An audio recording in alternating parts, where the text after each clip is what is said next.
Hey everybody, welcome to This Week with Chris and Bob. This week we have a special security guest. Carl DePrado is joining us today. Hey, Carl, why don't you give us a quick intro?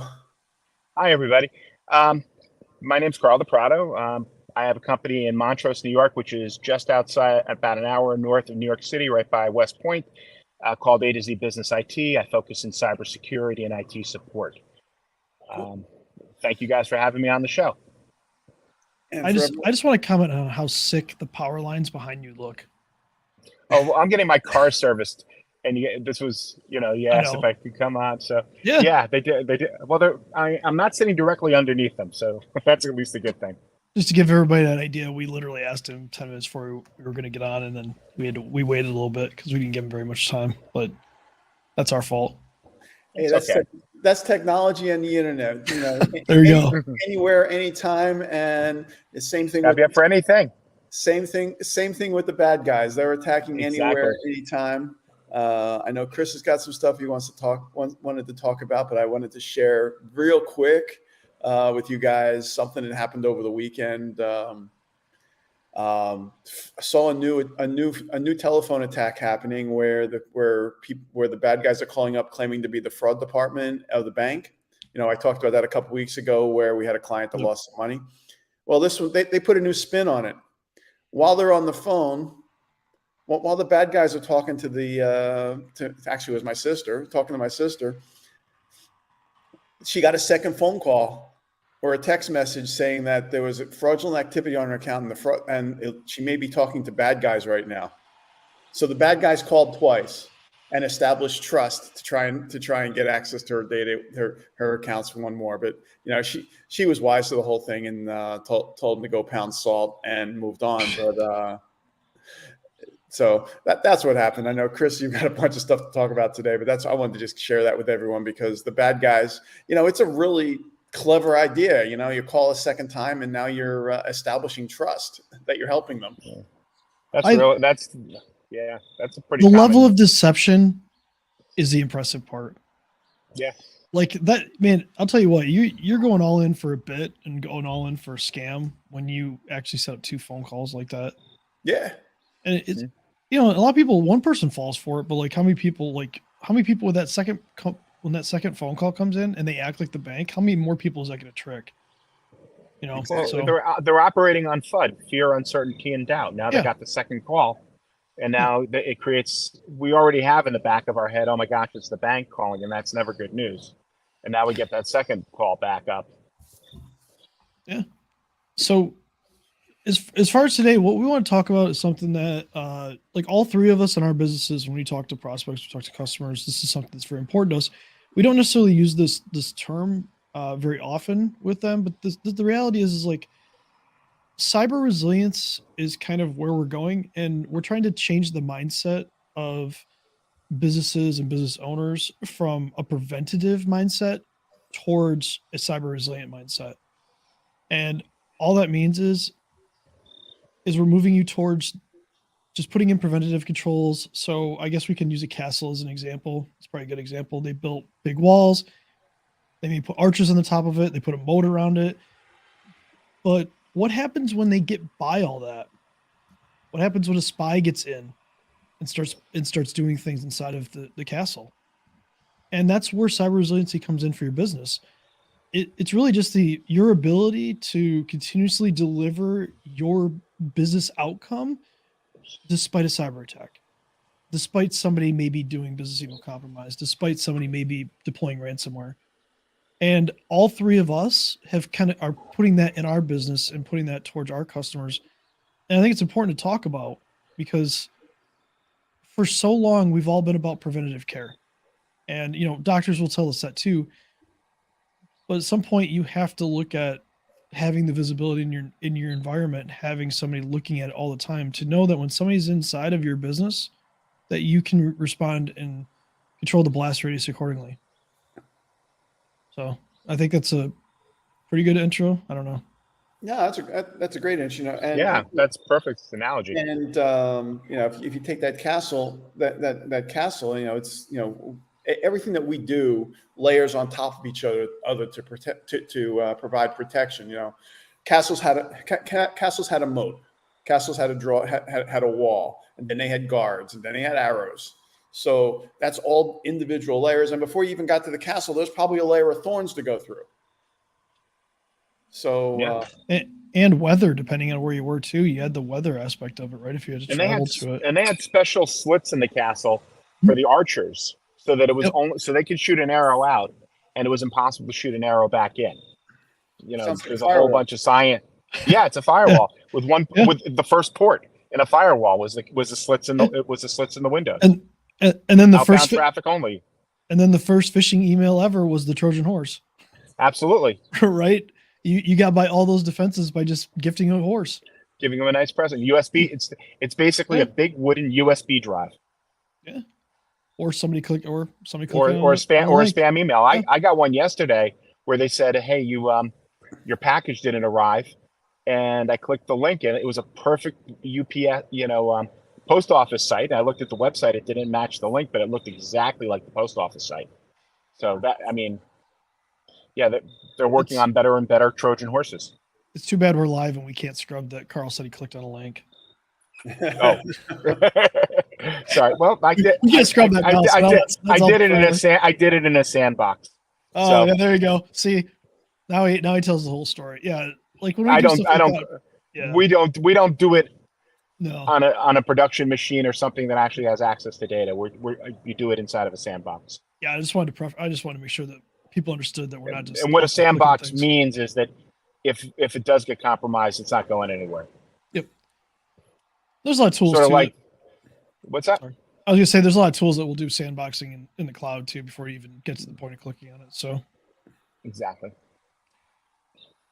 But I was going to add one more thing, and this, going back to the security mindset, I was sharing just before the call was, I've been watching a lot of Dragnet lately, and last night I was watching an episode where they were talking about getting community businesses involved with crime prevention, and the police were actually going to local businesses, walking the street, taking a survey, and at that time they were looking at things that were making it easy pickings for the criminals, like they were putting their cash registers outside for the restaurants, and they were putting gold cufflinks inside the display windows and making it very easy and they had drain pipes right out of the front for people to come in and climb up to the second floor. And it was amazing to just see 50 plus years ago there was still resistance to, oh, why do I need to go ahead and make those changes to protect my business? Yeah. That's the thing, at that point, they might've had some insurance too. And today, people think that the cyber insurance is going to cover them if they have a breach, if they have something going on. People don't want to take responsibility for what's going on for anything. Means they try and defer that. And, Travelers is in court right now, trying to get their money, trying to not pay $1 million claim. So, Lloyd's of London is limiting the scope of what they'll pay on.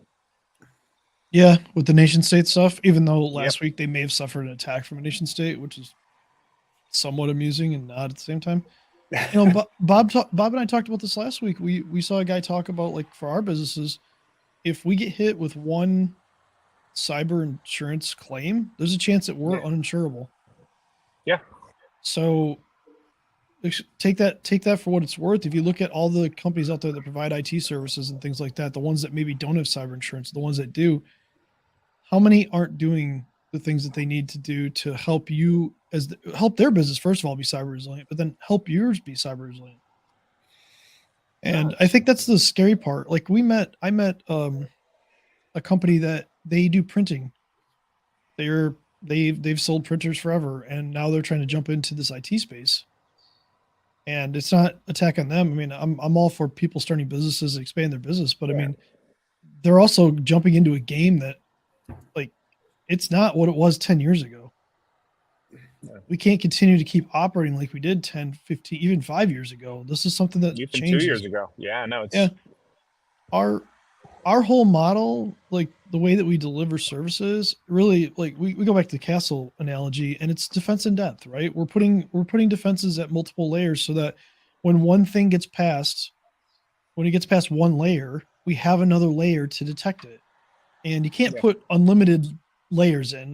This isn't like we can use the onion reference, I guess, from Shrek. That'd be pretty funny, but like you can only put so many layers in before it becomes detrimental to the business. So that's the one thing It's that going to we have to affect do. workflow. Yeah. Yeah, we're trying to help empower your business to move forward, to empower your business to keep working, even despite the number of attacks that are out there. And you're going to get hit. It's not a fear thing. It's just at some point, somebody's business email is going to be compromised. Somebody's going to click on a link. They're going to get their PC compromised. It's how you can keep working and keep selling and keep doing what you do as a business that really matters, and throughout all that, so that you don't have to stop doing your business while something bad is happening. And that's the message, I guess. Yeah. And that was the other thing, Chris, that the big point from last week from from one of the sessions we were at was we can't just put it back if somebody gets compromised. It really has to turn into an investigation now. And it's going to be and that means bringing in the right people to do the investigation, because if and when it shows up in court, the first question they're going to say is, what's your certifications for being a forensic expert? Yeah. Let's face it, an IR team coming in is going to be somewhere easily at minimum of around $50,000 going up, Carl, north. The last small business email compromise we did was $35,000 worth of forensic work on top of the $10,000 loss. Well, and that too, that's where people are going to make that decision too. If they have a $10,000 loss and they're really going to spend $35,000 on well, they didn't spend IR. it. The insurance company did. That's different then. If the insurance company pays for it, good. But the guy still had it. But the guy still had a $10,000 deductible, so he was still out the $10,000 that he lost. However, true, but if they didn't clean it up properly and they didn't know it, they could have been far. They could have kept attacking them, kept going through that. And I think, I think it's important to understand too is like if you're not resilient and you have to pay a ransom or something like that. Let's say you have to. You know what you've done? You've done what Carl said with Dragnet. You've put your cash register outside. You've put your gold cuffs in the window. You've gave people another way into your business. And if you don't clean it up right, if you don't go with a professional IR team, an incident response team, there's a chance that they're going to be able to get back in. Because if you don't plug that hole, if you don't fix that hole, and you don't have any if you don't have any detection in the business, it's something that can happen again. Yep. One of the other things that's different than Dragnet is, if you are the victim of a cybercrime, good luck. We can call in the things, but the FBI, is not going to be able to respond. There's not going to be a team that's going to come immediately and start questioning, asking what's happening, unless you're a multi-million-dollar corporation. Unless it's a big. They're overwhelmed. I've had FBI agents say, "We're overwhelmed. We can't handle it." That's why they reach out to people like ourselves to help with this. And I've talked to state police. State police actually are the ones that you probably should go to first, even before the FBI, because they usually, at least in Michigan, they have cyber teams. They have a cyber team here, and they work with the FBI. So if they can't help you, they will, call us obviously, but call state police. They will try to help you first, and if they can't, or if it extends past their boundaries, they then go to the FBI, which they may have more pull with it. But like to Carl's point, if it's not a big enough loss, the government's not really going to get that involved. I met somebody pre-COVID who the FBI came knocking at their front door of the business and said, "Your data is on the internet. Your machines are compromised, and you're on the internet." And the guy actually went through at this event and actually said how detrimental it was to his business and even emotionally how hurtful it was for knowing what was going on, because you had employees' livelihood being affected because when money goes away, people can't write checks. Anyway, that is almost 15 minutes, guys. Carl, thank you.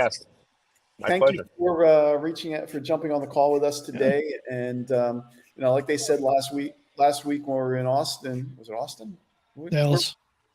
Dallas, I think. Actually, the week before, wherever we were, was when we were told that the IT providers really are the front lines for cyber protection right now, and that's what we're here to do.